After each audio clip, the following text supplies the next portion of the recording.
a billionaire suddenly died of a heart attack. But when it came time to divide his estate, things took a strange turn. The son she despised the most received $300 million. The wife inherited all the properties and stocks. Even the Red Cross got a generous donation. The only one her father truly loved, his daughter, ended up with nothing but a rundown piece of land. Although Anna felt the will was incredibly unfair, she couldn't bring herself to defy her father's last wishes. As the lawyer was about to leave, he handed her a brown envelope, saying it contained the answers she'd been searching for. After he left, Anna opened the envelope and found only a USB drive and a small key inside. To unravel the questions haunting her mind, Anna immediately plugged the USB drive into her computer. A video message from her late father popped up. Her father explained that the reason he left his daughter a cellar was because that cellar held a secret buried for 30 years. He then revealed the exact location of the cellar and begged her to keep what she found there a secret. He then told her where the cellar was located. And finally, he asked his daughter to keep this matter strictly confidential. Determined to uncover the secret hidden in the cellar, Anna slowly made her way toward the hill behind the house while no one was around. Soon, she found herself in the middle of the woods and discovered the cellar her father had mentioned. She used the key to unlock the rusty padlock and, taking a deep breath, stepped inside. But when she reached the far end of the cellar, she found an old man with a head full of white hair imprisoned. Terrified,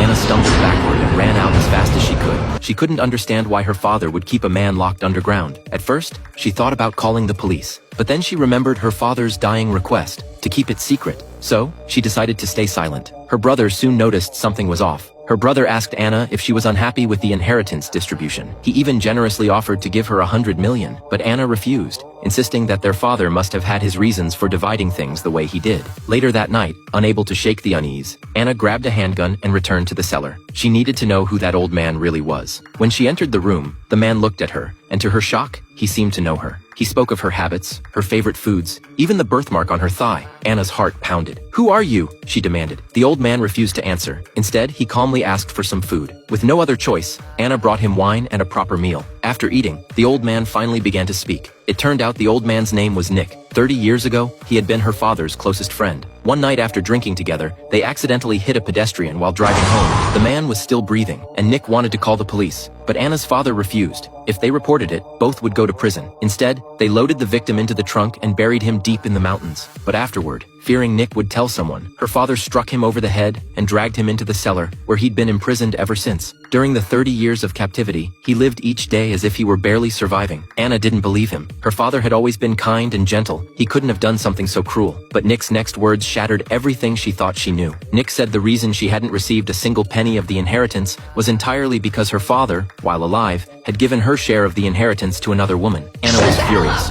She refused to believe her father had ever cheated on her mother. Seeing her disbelief, Nick gave her an address and told her to see for herself. Determined to prove her father's innocence, Anna went to her mother first. Her mother swore that her husband had loved her deeply and never betrayed her. Still, Anna couldn't shake her doubts. So one day, under the pretense of going to work, she secretly drove to the address Nick had given her, ready to uncover the truth.